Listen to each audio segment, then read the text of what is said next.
Jangan lupa like, komen, dan subscribe channel YouTube TVRI Bengkulu dan nyalakan lonceng notifikasinya. Oke pemirsa, kita lanjutkan lagi obrolan kita pagi ini bersama dengan Bang Deki nih. Tadi terputus dikit nih Bang Deki nih, perjalanan karirnya gitu dari ngeband dan sampai sekarang ngeband juga gitu kan. Masih ngeband sampai sekarang. Masih ngeband ya sampai sekarang. Aku penasaran juga, pasti pemirsa juga penasaran. Sekarang kan fokusnya kemana nih? Tetap ke bandnya atau ke produksian musiknya? Gitu. Kalau ditanya lebih fokus kemana ya tentu saya lebih fokus ke apa yang memang jadi apa yang saya bangun ya. Saya kan bangun studio tuh. Jadi memang harus ibaratnya kalau bahasa Bengkulu itu cupak tanah saya di sana. Jadi memang saya harus lebih fokus ke sana. Tapi namanya orang yang ibaratnya lahir dari musiknya tuh ngeband. Ya saya sekarang masih ngeband, tapi walaupun kayak gimana ya, kayak memang jarang, dan sekarang lebih kayak jadi drummer edisionalnya Panda Asia aja sih. Untuk proyekan kayak gitu doang. Tapi kalau kayak diajakin gabung yuk bikin band yuk, kayaknya berat, nggak mau lagi saya gitu. Turun pertama kali di produksian musik, ceritanya seperti apa? Produksian dalam hal mandiri ya? Iya. Dalam hal mandiri sebenarnya kalau saya produksi pertama kali itu waktu SMP saya pernah bikin lagu tuh. Bikin lagu SMP terus lari ke SMA, tapi itu di saat itu ya karena saya nggak punya alat dan minimnya pengetahuan gitu kan untuk gimana sih cara nge-arrange lagu yang bagus, cara yang nge-aransemen lagu yang bisa jadi kerasa gitu. Jadi saya waktu itu termasuk guru saya lah, Bang Deddy Lister gitu. Kalau tahu studio Lister Studio pasti tahu lah, orang Bengkulu. Pemain musik lah ya. Iya, termasuk beliau sih yang bikin saya kayak pertama kali, waduh ini nggak tahu ya, mungkin di mata orang lain jadi anak band itu lebih keren mungkin kan. Tapi di mata saya, oh beliau ini keren ini gitu loh.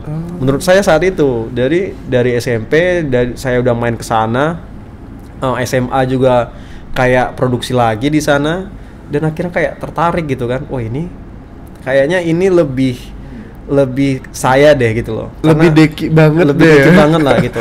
Karena saya memang hobinya nulis lagu sad boy lah ibaratnya gitu kan. Saya kalau udah marah atau udah sedih tuh, kalau follow Instagram saya tuh tahu tuh story saya tuh gitu kan, dengan kata-kata yang Zainuddin banget gitu kan. Jadi ya akhirnya setelah saya sebenarnya dulu tergabung dalam sebuah band, Antarmo Band, sama Farhan, sama Fadil, sama Anton, sama Fauzan, dan ya kita gitu kan. Tapi kayaknya kita butuh pendewasaan di saat itu. Pendewasaan itulah yang membuat saya, oh kayaknya memang jiwa saya ini sebenarnya bukan sebagai orang di atas panggung gitu.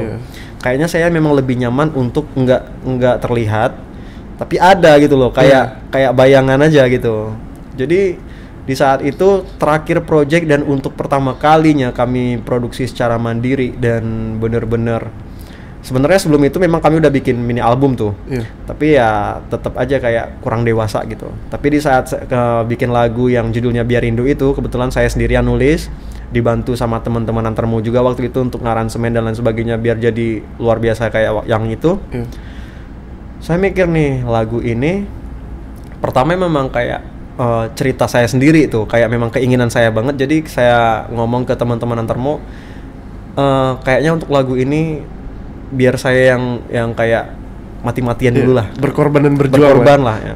Tolong kasih kepercayaan buat saya gitu. Itu lagu pertama kalau boleh tahu? Itu bukan lagu pertama, itu justru lagu ke-6 apa ke-7 dari Antarmo ya. Karena kita sebelumnya udah punya mini album tuh. Walaupun kurang didengerin ya gitu kan. Tapi setelah kami keluarin lagu Biar Rindu itu, Antarmo itu justru kami udah di ujung jalan tuh sebenarnya. Sebenarnya kami udah di ujung jalan dalam artian bukan itulah, kami butuh pendewasaan masing-masing lah, karena memang waktu itu masih anak-anak. Saya bilang umurnya aja yang tua waktu itu kami ya, termasuk saya sih gitu kan. Jadi saya mikir, oh ya udahlah, kayaknya kita memang harus jalan masing-masing dulu. Dan alhamdulillah sekarang saya lihat kayak Farhan mulai berkembang gitu, Fadil dan semua berkembang ya. Semuanya berkembang, hebat semua. Iya, saya termasuk Bang Deki lah ya nih ya. Ya alhamdulillah, mudah-mudahan lah ya. Mudah-mudahan mereka pun bangga dengan sama saya, mudah-mudahan gitu. Jadi produksi kami yang itu benar-benar kayak ya semestinya produksi, apalagi dalam untuk video klipnya ya. Karena kami di saat itu memang meng-guide, meng-hire kayak tentara gitu. Bukan kayak sih, memang tentara asli. Jadi saya harus bikin proposal, saya harus bolak-balik tuh yang namanya ke kantor tentara itu apa namanya ya? Kodim dan Korem lah gitu. Korem tertinggi ya di Bengkulu ya. Jadi ke Korem, ke sini, ke balik lagi untuk proposal doang dulu waktu itu memang. Ya memang perjuangannya untuk waktu itu memang berat bagi saya sih. Perjuangan karya ya. Iya, perjuangan karya. Ya saya sampai harus apa ya kalau dibilang ya, sampai harus jual iMac saya sih waktu itu. Ya sampai harus jual barang, ibaratnya barang yang saya pun susah untuk dapetinnya, tapi ya udahlah saya nothing tulus lah di situ. Karena saya juga kayak mau nunjukin nih kalau Antermo tuh lebih dari itu loh gitu loh. Dan alhamdulillah di saat lagu itu keluar di 28 Oktober tahun 2020, saya ingat tuh,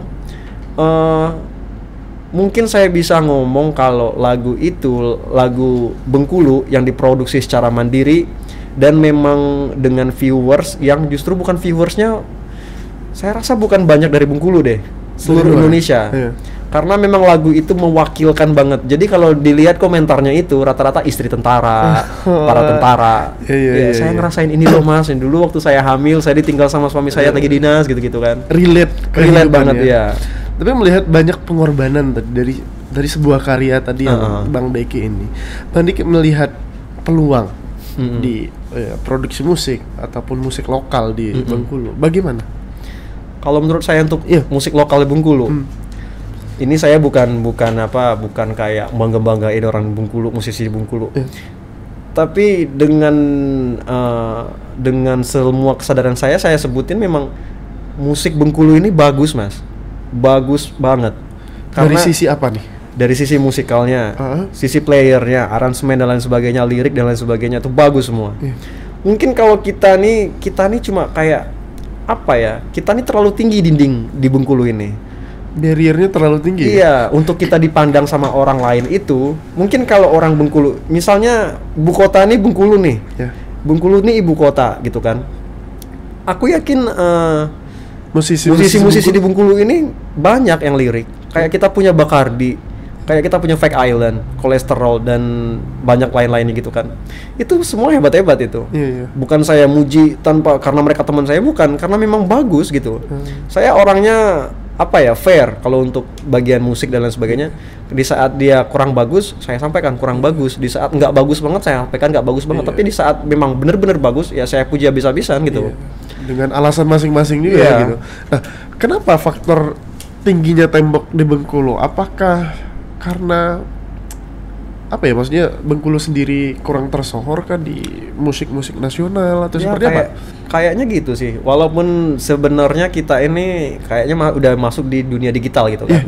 Semua itu kayak apa-apa bisa memanfaatkan digitalisasi digitalisasi sekarang, kayak Spotify itu bisa kayak didengerin dari semua negara, dari berbagai tempat gitu kan.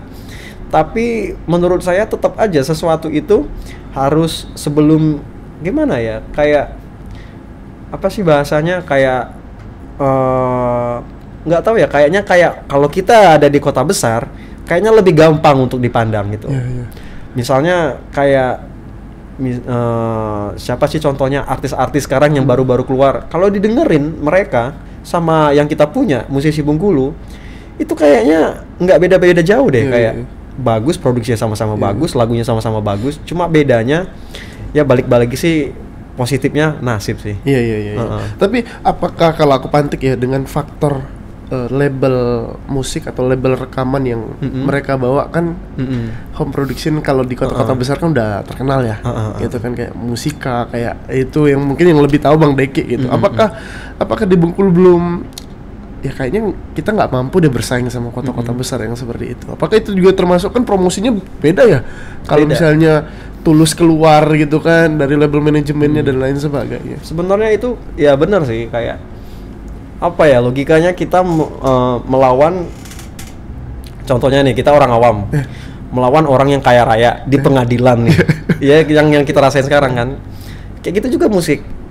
Kita anak Bengkulu nih, misalnya katakanlah band A band dari Bengkulu.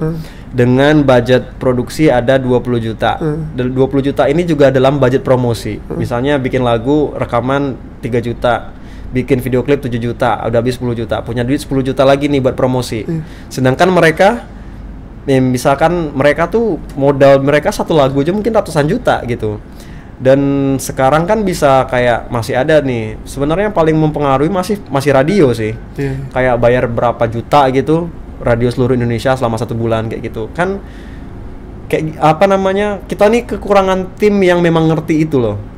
Jadi kayak kemana sih harusnya setelah produksi, kadang kita cukup ya udah habis produksi bikin lagu, bikin video klip, upload YouTube, paling share story gitu kan. Tapi kalau menurut orang-orang label di sana nggak cukup sampai situ, kayak promosinya itu bahkan kayak ngendorse, kayak bikin gimmick dan lain sebagainya. Bahkan gitu strateginya udah ada, ya. Influence yang diambil, siapa untuk video klip dan lain sebagainya. Jadi mereka tuh memang udah punya tim dan strategi yang tepat. Selain itu juga penyanyinya memang bagus dan manajemennya memang kayak berkompeten untuk itu gitu. Sedangkan kalau kita di Bengkulu ya kita punya otak bagus, punya lirik bagus, punya musik bagus, tapi manajemennya kurang gitu. Tapi kita tunggu deh. Kayaknya memang sebenarnya orang Bengkulu nggak kurang ide ya Bang. Ya, itu kan dengan dan kreativitasnya tinggi juga. Dan termasuk Bang Deki juga ada di Bengkulu orang yang paham musik dan paham audio juga. Tapi kalau aku tanya ke Bang Deki, kalau ada pilihan karir untuk mengembangkan di lokal sendiri atau di luar ya, maksudnya di kota-kota besar, diambil sebagai ya tim lah dari label musik siapa yang besar gitu. Milih mana? Saya nggak munafik ya Mas ya. Jadi saya bakal tetap ngambil yang besar dulu. Tapi saya nggak akan lupa diri itu. Saya tetap bakal kasih tahu orang-orang ini kalau Bengkulu tuh punya ini loh gitu. Jadi memang prinsip saya itu apa ya? Sebenarnya banyak sih teman-teman yang sekarang lagi berproject sama saya, termasuk kayak teman-teman dari Sunrise, Wisya dan lain sebagainya gitu kan. Mereka bahkan saya kasih nih bawain lagu ini cocok kayaknya sama buat kamu gitu kan. Dan saya nggak berharap kayak mereka bayar saya uang dan lain sebagainya gitu, enggak. Karena memang niat saya tuh bantu sekarang. Bukan lagi saya mau dikenal, mau dapat exposure dari situ, bukan. Tapi kayak saya memang seenggaknya sebelum saya mati tuh harus ada tuh satu karya saya, entah itu siapa yang bawa, ada yang denger gitu loh. Jadi saat saya mati ya nggak mati sia-sia lah. Gitu. Mantap point of view-nya bagus juga. Berarti kalau kita di label besar juga kita bisa ngangkat anak-anak Bengkulu juga ya gitu kan. Karena kalau band-band Bengkulu juga dilirik nanti. Kalau kita cuma dengan kata yang idealis mau di sini ya nggak mungkin gitu. Oke, ditahan dulu ceritanya. Pasti masih banyak lagi ceritanya di balik layar dan di atas panggungnya juga. Dan untuk para pemirsa kita akan kembali lagi setelah jeda pariwara berikut ini.